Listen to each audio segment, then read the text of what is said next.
복에 대한 말씀 암송기도와 암송찬양 마태복음 5장 8절 말씀. 마음이 청결한 자는 복이 있나니 그들이 하나님을 볼 것이며, 마음이 청결한 자는 복이 있나니 그들이 하나님을 볼 것이며, 마음이 청결한 자는 복이 있나니 그들이 하나님을 볼 것이미요. 말씀 기도입니다. 하나님 아버지, 마음이 청결하다는 것은 어떤 뜻일까요? 청결하다는 것은 깨끗하다는 것 같은데 인간의 마음이 깨끗할 수 있을까요? 끊임없이 자기중심적으로 이기심이 동기가 되어 살아가는 것이 인간이 아닌가요? 어떤 사람을 신뢰할 수 있단 말입니까? 마음이 청결한 일이 정말 가능하다면, 그런 사람을 볼 수 있다면 얼마나 좋을까요? 이런 현실인데, 이런 사람만 복을 받는다면, 이런 사람만 천국을 소유한다면 나는 어떻게 되는 것일까요? 우리는 팔복에 대해 진지하게 경청해야 합니다. 심령이 가난한 자에게 천국을 주신다고 합니다. 교회 다닌다고, 영접 기도했다고 천국을 주신다는 것이 아닙니다. 정말 이 복을 받았느냐는 것입니다. 팔복은 예수님께서 천국 복음을 전하셨다는데 그 복이 어떤 것인지 알려주시는 첫 번째 말씀입니다. 그래서 아주 중요합니다. 분명히 오늘 말씀은 마음이 청결한 자가 하나님을 본다고 말합니다. 이런 말을 들을 때 이스라엘 백성들은 어떤 마음이었을까요? 우리는 이미 구원을 받았다고 생각하고 이 말씀을 받으니 충격이 아니었을 텐데, 이미 내가 천국 문 안에 들어와 있다고 생각을 하니 그런 말씀이지, 이런 생각이 들 수 있겠지만, 예수님께서 외적인 종교의식과 외적인 계명 순종에 집착하던 유대인들에게 이 말씀은 어떤 의미로 다가왔을까요? 진짜 내게 의의가 없는 거구나, 내면적인 의의가 정말 중요한 거구나, 이런 마음이 들지 않았을까요? 진짜 죄에 대해 바로 알려면 내 내면부터 살펴야 하는 거구나, 이런 생각을 하게 되었을 것입니다. 예레미야 선지자는 어떤 말씀을 했나요? 예레미야 17장 9절에서 만물보다 거짓되고 심히 부패한 것은 마음이라 누가 능히 이를 알리오마는 이라고 선언했습니다. 이 세상 모든 것보다 거짓되고 가장 부패한 것이 인간의 마음이라고 말합니다. 그런데 어떻게 이 마음이 청결해질 수 있단 말입니까? 죄의 오물과 죄악의 쓰레기로 가득한 것이 인간의 마음이라는 겁니다. 정말 이것을 아는 사람은 이 말씀이 인간에게는 불가능한 말씀이라는 것을 알게 됩니다. 그런데 앞에서 의에 줄이고 목이 마른 자는 복이 있다고 말씀하셨습니다. 그렇게 된 자에게 하나님께서 정결한 의의 옷을 덧입혀 주시기 때문입니다. 그러면 이런 질문이 생길 수 있습니다.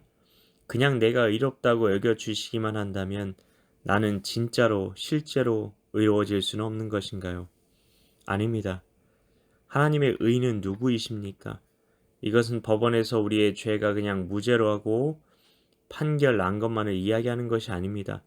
실제로 우리 안에서 주인이 바뀌어 버렸다는 것입니다. 이것이 하나님께서 우리에게 주신 하나님의 의입니다. 우리 안에 이제 더 이상 내 자아가 주인이 아니라 하나님의 의가 되신 예수님이 주인이 되신 것입니다. 그런데 예수님이 정말 우리 안에 계시는가? 이런 질문이 생길 수 있잖아요. 예수님은 하늘로 올라가셨다는데 어떻게 내 안에 계세요? 그냥 그분을 사모하는 마음, 기억하는 마음이 내 안에 있는 것이 예수님께서 내 안에 계신 것과 같다는 말인가요?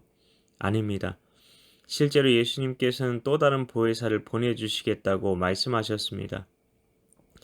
예수님은 자신도 보혜사인데 자신과 똑같은 보혜사를 보내주신다고 말씀하십니다. 보혜사라는 말은 고대 그리스 말로 파라클레이토스입니다.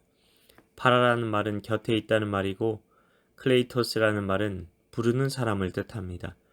곁에서 늘 있어주는 위로자, 변호인, 중보자를 뜻합니다. 곁에 있어주는 정말 내 편이 되어주는 분을 말하는 겁니다. 예수님께서 떠나셔도 예수님 대신 우리 곁에 있어줄 분을 보내주신다는 겁니다. 그분이 바로 성령 하나님이신 거죠. 그러면서 성령님이 우리 안에 계신 것이지 왜 예수님이 우리 안에 계시다고 말씀하시는 것일까요? 그래서 삼위일체가 중요합니다.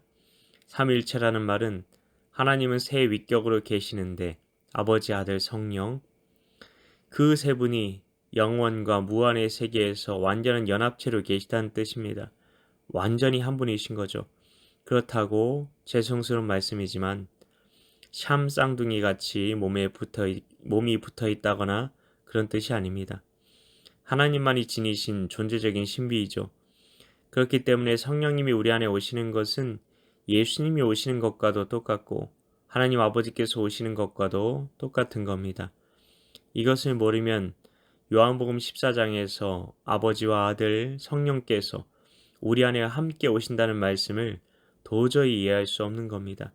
완전한 연합의 관계에 계신 성령님께서 우리 안에 오시니 예수님께서 우리 안에 오신 것과 같다는 겁니다.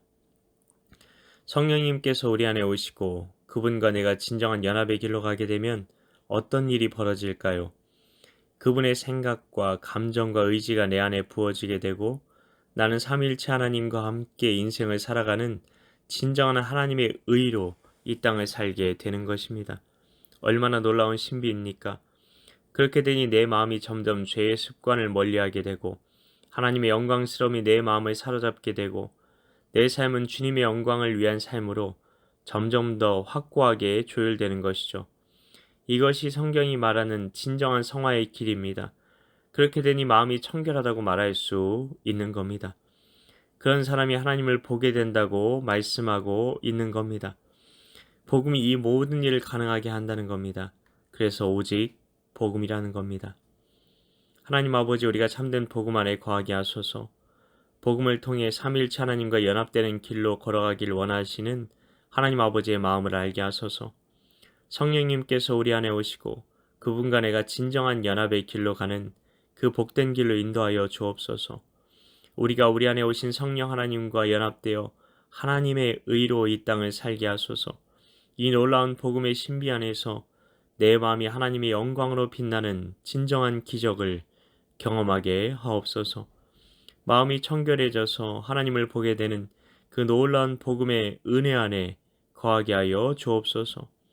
이를 위해 오늘도 말씀 암송기도 암송 찬양 가운데 나아가오니 복음의 능력으로 우리의 심령이 정결하게 되는 놀라운 축복으로 하루하루를 살게 하옵소서. 믿고 감사드리오며 예수님 이름으로 기도하옵나이다. 아멘.